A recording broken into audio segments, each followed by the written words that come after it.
چھوٹا کپڑا ہے اس کو آپ آسانی سے، اچھا یہاں ایک بات ذہن نشین کر لیں کہ قالین وغیرہ جو آپ نے پاک کرنا ہے تو اس کو آپ مسلسل ایک ہی دن میں 3 دفعہ کریں، یہ ضروری نہیں ہے. آپ چاہیں تو ایک دن ایک دفعہ اس کو پانی میں بھگو کے ڈال دیں، پھر ٹائم نہیں ملا دوسرے دن کر لیں، تیسرے دن پھر کر لیں. تو اس طرح وقفے سے بھی آپ 3 دفعہ یہ عمل کر کے اپنے گھر کے اس بڑے کپڑے کو پاک کر سکتے ہیں. جو باریک کپڑا ہے، چھوٹا کپڑا ہے، جیسے ہماری قمیض ہے، شلوار وغیرہ ہے، دوپٹہ ہے، اس کو پاک کرنے کے 2 طریقے ہیں. یا تو ہم اس کو پانی میں ایک دفعہ بھگو لیں اور پھر اچھے طریقے سے اس کو نچوڑ لیں کہ ایک قطرہ بھی پانی کا اس کپڑے سے نہ نکلے.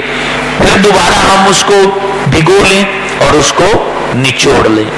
اسی طرح تیسری دفعہ جب ہم بھگو کے نچوڑیں گے تو وہ کپڑا پاک ہو جائے گا. یہاں ایک بات ذہن نشین رکھیں کہ ایک کپڑا آپ نے بھگویا اور اس کو آپ نے نچوڑ لیا، اتنا نچوڑا کہ پانی نہیں نکل رہا، لیکن آپ کا بیٹا آپ سے زیادہ طاقت والا ہے، وہ نچوڑے تو اور نکلے گا پانی. تو اب یہ آپ کے حق میں تو کپڑا پاک ہے لیکن اس کے حق میں ناپاک ہے. یعنی آپ کی حق میں وہ پاک ہے، آپ میں جتنی طاقت تھی آپ نے اس کو نچوڑ لیا، پاک کر لیا، لیکن اب یہ آپ سے زیادہ جو قوت والا بندہ ہوگا اس کے حق میں یہ پاک نہیں ہوگا، کیونکہ وہ اور نچوڑتا تو نچڑ سکتا تھا. یہ ایک طریقہ ہے. دوسرا طریقہ اس کپڑے کو پاک کرنے کا، آپ کپڑا بالٹی وغیرہ میں برتن میں ڈالیں اور اس کو کسی لکڑی وغیرہ سے نیچے ڈبو دیں، اوپر نل چھوڑ دیں، پانی بالٹی میں اس برتن میں بھر جائے گا اور اس کے بعد اوپر سے بہہ جائے گا. جب وہ 4-5 ہاتھ پانی بہہ جائے، زیادہ نہیں آپ نے 20 منٹ نل چھوڑے رکھنا، اس سے پانی ضائع ہوگا. 4-5 ہاتھ پانی یعنی 5-6 فٹ پانی اوپر سے بہہ گیا ہے تو وہ نجاست اس کی بہہ چکی. اب آپ کا وہ کپڑا جو ہے وہ پاک ہے، وہ پانی بھی پاک ہے، اس کو آپ کپڑے دھونے میں استعمال کر سکتے ہیں. یا ایک اور مسئلہ سن لیں، وہ یہ کہ بعض دفعہ ایسا ہوتا ہے کہ ہمارا جو فرش گھر کا ہوتا ہے اس پہ بچے نے پیشاب کر دیا، قالین پہ کارپیٹ پہ پیشاب کر دیا، وہ سوکھ گیا. اب ہم نہا کے آئے یا وضو کر کے آئے تو بعض دفعہ ادھر سے بندہ گزر جاتا ہے قالین وغیرہ سے، تو اس سے آپ کے پیر وغیرہ جو ہیں وہ ناپاک نہیں ہوں گے. ناپاک قالین پر بچھونے پر اگر آپ کا پیر پڑ جائے تو اس سے آپ کا پیر وغیرہ ناپاک نہیں ہوگا. یہ مسئلہ ذہن میں رکھیں. ہاں ایسا تھا کہ وہ گیلا تھا، وہ گیلا ہو گیا، آپ کے بدن کے پانی سے گیلا ہو گیا. جب وہ گیلا ہوا پھر آپ نے اس تری پر پیر رکھا، اب وہ گیلے بچھونے کارپیٹ قالین کی جو ناپاک تری تھی دوبارہ آپ کو لگ گئی تو وہ آپ کے بدن کو ناپاک کرے گی. پھر آپ جا کے اپنے پیر جو ہیں وہ دھو لیں. ورنہ اگر آپ نے وہ خشک تھا اور آپ کے اگرچہ پیر گیلے تھے، اتنے نہیں تھے کہ اس کو بھی گیلا کر کے تری والا بنا دیتے، تو آپ کے پیر وغیرہ ناپاک نہیں ہوں گے. اس طرح بعض دفعہ ہوتا ہے بستر پر بچے نے پیشاب کر دیا، وہ بستر خشک ہو گیا، آپ اس پر سو گئے، جب آپ سوئے آپ کے بدن سے پسینہ نکلا اور وہ پسینہ اس بستر کو لگا تو اس سے بھی آپ کا بدن ناپاک نہیں ہوگا جب تک کہ وہ بستر دوبارہ بھیگ نہ جائے اور پھر اس کی تری آپ کو نہ لگے، اس وقت تک بدن ناپاک نہیں ہوتا۔ یہ وہ تمام مسائل ہیں جو ہمیں پاکی حاصل کرنے کے لیے ذہن نشین رکھنے چاہیے، یاد رکھنے چاہیے۔ ہم بھول جائیں تو اس کو دوبارہ ہم پوچھ لیا کریں، تو اس سے ہم صاف ستھرے ہو کے، پاک ہو کے، کیا ہوتا ہے کہ بعض دفعہ ہم صاف ستھرے تو ہو جاتے ہیں لیکن پاک نہیں ہو پاتے۔ پاک تو اسی صورت میں ہوں گے۔ اس کی مثال جیسے ایک خاتون کپڑے دھو رہی ہے اور وہ واشنگ مشین میں بچے کے ناپاک کپڑے بھی اس نے ڈال دیے، آپ کے بھی ڈال دیے، صرف پانی ڈال دیا، وہ کپڑے تو اس نے دھو دیے لیکن پاک نہیں کیے۔ ناپاک کپڑے جیسے ہی اس میں ڈلے تو اس نے پاک کپڑوں کو بھی ناپاک کر دیا، جب تک کہ شریعت کے جو نظام بتایا گیا کہ 3 دفعہ نچوڑیں یا ڈبو کے پانی اوپر بہا دیں، اس وقت تک کو کپڑا پاک نہیں ہوگا، تو اس نے سارے کپڑے ہی ناپاک کر دی۔ اب وہ ستھرے تو ہو گئے، چمکیلے ہو گئے، صاف ہو گئے، پاک نہیں ہوئے۔ تو اس لیے ہمیں گھر میں بھی یہ بتانا چاہیے کہ خاص کر جو ناپاک کپڑے ہوتے ہیں انہیں الگ پہلے پاک کر لیا جائے، پھر مشین میں اس کو ڈالا جائے۔ اس طرح جو بچوں کے کپڑے ہیں وہ اگر آپ پاک نہیں کر رہے ہیں تو اس کو الگ سے دھوئیں، ایسا نہ ہو کہ بڑوں کے کپڑے بھی آپ ناپاک کر دیں اور اس کے بعد پھر دشواری کا سامنا ہو۔ یعنی ظاہر سی بات ہے ناپاک بدن اور ناپاک کپڑے کے ساتھ پڑھی ہوئی نماز جو ہے وہ ضائع ہو جاتی ہے۔ ایک مسئلہ آخر میں سن لیں اور پھر آج کا سبق ہم کلوز کرتے ہیں، وہ یہ کہ پیشاب کے بعض دفعہ باریک چھینٹے بندے پر پڑ جاتے ہیں، باریک سوئی کی نوک کے برابر۔ بعض دفعہ پیشاب کرتے ہوئے باریک چھینٹے انسان کے کپڑوں پر سوئی کی نوک کے برابر پڑ جاتے ہیں، اس سے بدن اور کپڑے ناپاک نہیں ہوتے۔ سوئی کی نوک کی برابر ہلکے بالکل معمولی چھینٹے اگر پیشاب کے بدن کپڑوں پر پڑ جائیں تو اسلام نے اس کو معافی دی ہے۔ اس سے بڑے پڑیں گے تو وہ پھر ہمیں کپڑوں کو پاک کرنا ہوگا۔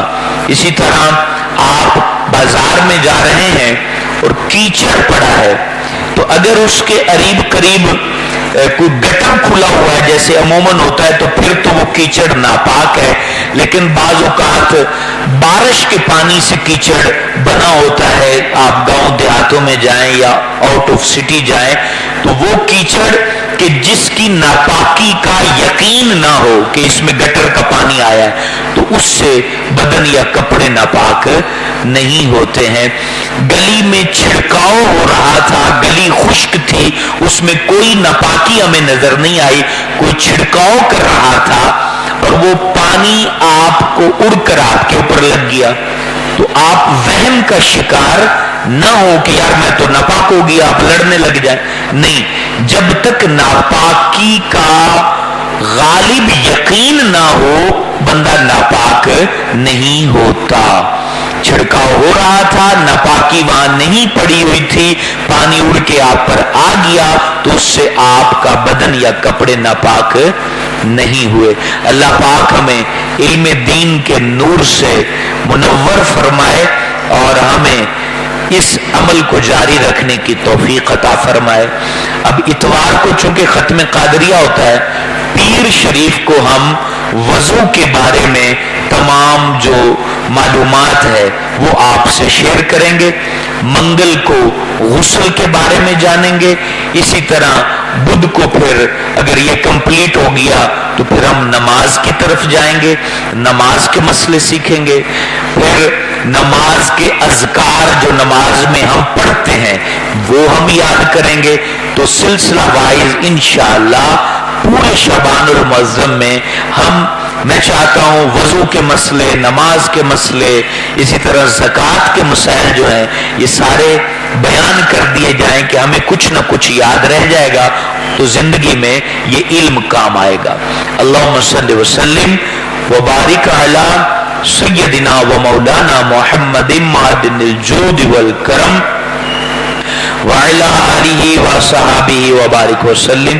اے اللہ جو طہارت کے مسائل ہم نے سنے ہیں انہیں یاد رکھ کے ان پر عمل کرنے کی توفیق عطا فرما۔